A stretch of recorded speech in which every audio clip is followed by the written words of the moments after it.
తిరుపతి నుంచి big breaking news అందుతోంది. తిరుపతి శ్రీకాళహస్తికి సంబంధించిన రాయుడు అనే జనసేన కార్యకర్త అలియా శ్రీనివాసరావు పేరు దారుణ హత్యకు గురైన కేసులో శ్రీకాళహస్తి జనసేన పార్టీ ఇన్ఛార్జ్ వినూతన ఆమె భర్త చంద్రబాబుని తమిళనాడు పోలీసులు అదుపులోకి తీసుకున్నారు. రాయుడు డెడ్ బాడీ చెన్నై సమీపంలోని ఒక నదిలో దొరికినట్టుగా తెలుస్తోంది. రాయుడిని వారం రోజుల క్రితం ఒక గోడౌన్లో దారుణంగా చిత్రహింసలకు గురి చేసినట్టుగా తెలుస్తుంది. రాయుడు ఎవరో కాడు, వినూతనకి డ్రైవర్గా ఉన్నాడు, పిఏగా కూడా పనిచేశాడు, నమ్మిన బంటుగా ఉన్నాడు రాయుడు అని తెలుస్తుంది. అయితే జూన్ 21న రాయుడిని విధుల నుంచి తొలగిస్తూ వినూతన ఒక సోషల్ మీడియాలో ఒక ప్రకటన కూడా విడుదల చేసింది, ప్రకటించింది. అంటే జూన్ 21నే రాయుడిని పనిలో తొలగించినట్టుగా తెలుస్తుంది. రాయుడు జనసేన కార్యకర్తతో పాటు వినూతన డ్రైవర్ అట్లాగే పిఏగా కూడా పనిచేశాడు. రాయుడు డెడ్ బాడీ చెన్నై సమీపంలోని కూవం నదిలో గుర్తించారు తమిళనాడు పోలీసులు. ఆ తర్వాత ఈ హత్యకి వినూతన కారణం కావచ్చనే ఉద్దేశంతో వినూతన ఆమె భర్త చంద్రబాబుతో పాటు మరో మొత్తం 5 మందిని పోలీసులు అదుపులో తీసుకున్నట్టు తెలుస్తుంది. దీనికి సంబంధించిన మరింత సమాచారాన్ని తిరుపతి నుంచి మా ప్రతినిధి ఉమాశంకర్ అందిస్తాడు. ఉమాశంకర్ లైవ్లో ఉన్నారు మనకు అందుబాటులో. ఇప్పటికే వీళ్ళిద్దరిని పార్టీ నుంచి కూడా, వినూత్ని చంద్రబాబుని పార్టీ నుంచి కూడా సస్పెండ్ చేసినట్టుగా జనసేన ప్రకటించింది. ఉమా, అసలు ఏం జరిగింది? అసలు ఇతను రాయుడు ఎప్పుడు మిస్ అయ్యాడు, ఎప్పుడు డెడ్ బాడీ దొరికింది, వీళ్ళని ఎప్పుడు అరెస్ట్ చేశారు?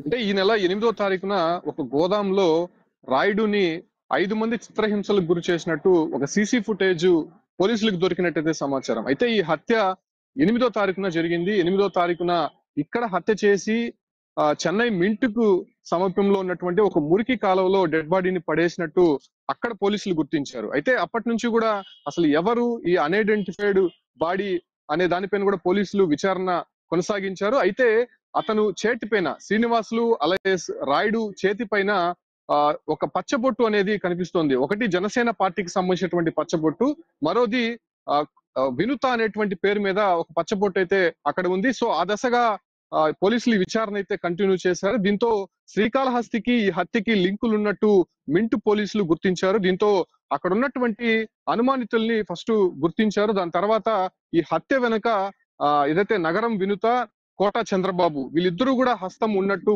అక్కడ పోలీసులు గుర్తించారు. కాబట్టి ప్రస్తుతం వాళ్ళని పిలిపించి విచారిస్తున్నారు. అయితే ఇతను రాయుడు అనేటువంటి వ్యక్తి జనసేన పార్టీకి సింపథైజర్స్ గా ఉన్నాడు. దాంతో పాటు కూడా నగరం వినుత ఇంట్లోనే ఉండేవాడు. ఆమెని అక్క అని పిలిచేవాడు. ఆమె కుటుంబ సభ్యుల్లో ఒకటిగా మెరుగుతూ ఆమె వ్యక్తిగత సహాయకుడుగా, డ్రైవర్ గా అనేక సంవత్సరాలుగా కూడా పనిచేస్తున్నాడు. కాకపోతే ఏం జరిగిందో ఏమో తెలియదు కానీ గత నెల 21వ తేదీన వినుత ఒక పోస్ట్ అయితే విడుదల చేసింది. తన దగ్గర అత్యంత సన్నిహితంగా ఉన్నటువంటి వ్యక్తిగత కార్యదర్శి శ్రీనివాసులు అరియాస్ రాయుడు అనేటువంటి వ్యక్తి మా వ్యక్తిగత సంబంధించినటువంటి విషయాలు బయట పెడుతూ పార్టీకి వ్యతిరేక కార్యకలాపాలకు పాల్పడుతూ ఇక్కడ ఉన్నటువంటి సమాచారాన్ని ఇతర పార్టీ నాయకులకి, ప్రతిపక్షాలకి అందజేస్తున్నాడు. ఈ కారణం చేత మేము అతన్ని విధుల నుంచి తొలగిస్తున్నాము, పార్టీ నుంచి కూడా బహిష్కరిస్తున్నామని చెప్పి కూడా ఒక నోట్ అయితే విడుదల చేశారు. సో అప్పటి నుంచి కూడా వీళ్ళిద్దరి మధ్య ఏదో కోల్డ్ వార్ జరుగుతోందని చెప్పి శ్రీకాళహస్తి వ్యాప్తంగా ఒక చర్చ అనేది జరిగింది. అయితే ఉన్నట్టుండి అలా సడన్ గా చెన్నైలోని మింటు దగ్గర ఇతను శవమై కనిపించడము, ఇదే తరహాలోనే వీళ్ళ మధ్య ఇప్పటి ఉన్నటువంటి ఘర్షణల నేపథ్యంలోనే ఇవన్నీ కూడా బయటపడడంతో అటు తమిళనాడు పోలీసులు ఈ కేసుని ఛాలెంజ్ గా తీసుకున్నాడు. ఏపీ పోలీసులు పూర్తిగా సమాచారం ఇచ్చి వాళ్ళ సహాయం తీసుకొని ప్రస్తుతం కోట వినుత నగరంని, అదే రకంగానే ఆమె భర్త చంద్రబాబుని ఇద్దరిని కూడా అదుపులోకి తీసుకొని విచారిస్తున్నట్టు తెలుస్తోంది. వీళ్ళతో పాటు మరో 3 కూడా ఈ హత్యలో పాల్గొన్నట్టయితే సమాచారం. బట్ వీళ్ళు చేశారా లేదా, లేకపోతే వీళ్ళు చేయించారా లేదా అనే విషయాలపైన ఇప్పటి ఒక క్లారిటీ లేదు. కానీ అయితే ఈ విషయం బయటపడగానే తమిళనాడు పోలీసులు వీళ్ళిద్దరిని అదుపులోకి తీసుకోగానే అటు జనసేన పార్టీ కూడా ఇప్పటికే స్పందించింది. వాళ్ళని పూర్తిగా పార్టీ కార్యక్రమాల నుంచి దూరం పెట్టాలి, పార్టీ నుంచి బహిష్కరిస్తున్నామని చెప్పి ఒక ప్రెస్ నోట్ కూడా ఇప్పటికే రిలీజ్ చేసినటువంటి జనసేన పార్టీకి సంబంధించిన కొన్ని విరుద్ధమైన కార్యకలాపాల్లో వీళ్ళు పాల్గొన్నారు. ఈ నేపథ్యంలోనే అన్ని కలిపి ఇప్పుడు ఈ ఇన్సిడెంట్ తర్వాత మొత్తం కలిపి బయటకి వీళ్ళని పార్టీ నుంచి బహిష్కరిస్తున్నట్టుగా లేఖలో చాలా స్పష్టంగా ఉంది. యాక్చువల్గా ఈ రాయుడుకి వీళ్ళకి ఏమైనా వ్యక్తిగత తగాదాలు ఉన్నాయా, లేకపోతే పర్సనల్ విషయాల్లో దూరాడన్న ఒక ఉద్దేశం ఒక్కటే కనిపిస్తుందా ఇక్కడ?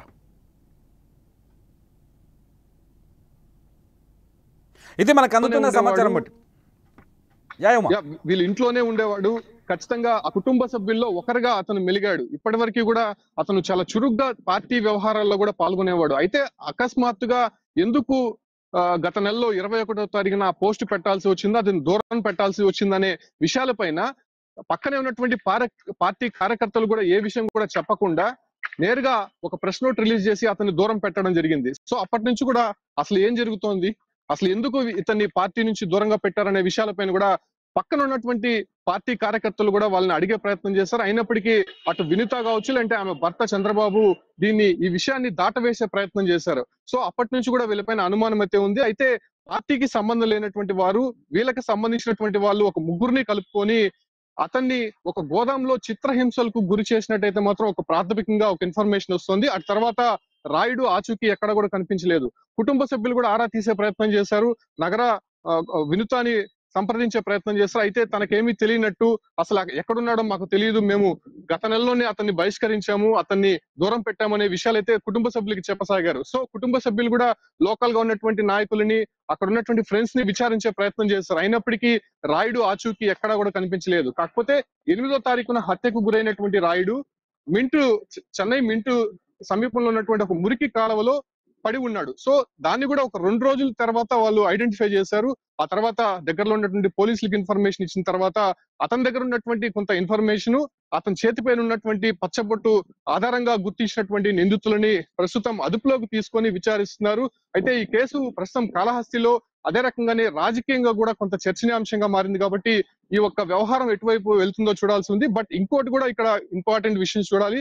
గత ఎన్నికల్లో కూడా ఏదైతే వినుత అనేటువంటి ఆమెకి పార్టీకి సంబంధించినటువంటి సీటు, అంటే ఇక్కడ తనకి సీటు కేటాయించాలని చెప్పి కూడా కూటమి నాయకులతో కూడా ఆమె వ్యతిరేకంగా ఉన్నట్టయితే తెలుస్తుంది. అటు బీజేపీతో కావచ్చు, లేదంటే టీడీపీకి సంబంధించి బొజ్జల సుధీర్ రెడ్డితో కూడా ఆమె అనేక సందర్భాల్లో వ్యక్తిగతంగా కావచ్చు, లేదంటే పరోక్షంగా ప్రత్యక్షంగా ఘర్షణలకు దిగినటువంటి సందర్భాలు అనేక సందర్భాల్లో కనిపించాయి. కాకపోతే ఇక్కడ ఆమె చెప్తున్నటువంటి ఏంటంటే మాకు సంబంధించినటువంటి వ్యక్తిగత విషయాలు కావచ్చు, లేదంటే రాజకీయానికి సంబంధించినటువంటి విషయాలను అటు టీడీపీ మిగతా పార్టీ నాయకులకి చేరవేస్తున్నాడు. సో ఈ కారణంగానే మేము దూరం పెట్టామనేటువంటి విషయం చెప్పుకొని వస్తున్నారు. బట్ ఇక్కడ ఈ హత్య జరిగినటువంటి తీరు చూస్తుంటే అసలు ఏం జరిగింది, వ్యక్తిగతంగా జరిగిందా, లేకపోతే వీళ్ళ పర్సనల్ విషయాలు ఏదైనా అతను బయట పెట్టడం కారణంగా ఈ రకంగా జరిగిందా అనే విషయాలపైన కూడా పోలీసులు ఎంక్వైరీ చేస్తున్నారు. కాబట్టి ఈ ఒక విచారణ తర్వాత ఖచ్చితమైనటువంటి సమాచారం బయటకు వచ్చేటువంటి ఉమా, ఇక్కడ శ్రీకాళహస్తి పోలీసులు కూడా దీనిపైన విచారణ ఏమైనా చేపట్టే అవకాశం ఉందా? వాళ్ళు కూడా ఇన్వెస్టిగేషన్ మొదలు పెట్టారు ఇక్కడ? ఖచ్చితంగా మింట్ పోలీసులు ఇప్పటికే లోకల్ గా ఉన్నటువంటి శ్రీకాళహస్తి పోలీసుల్ని సంప్రదించారు.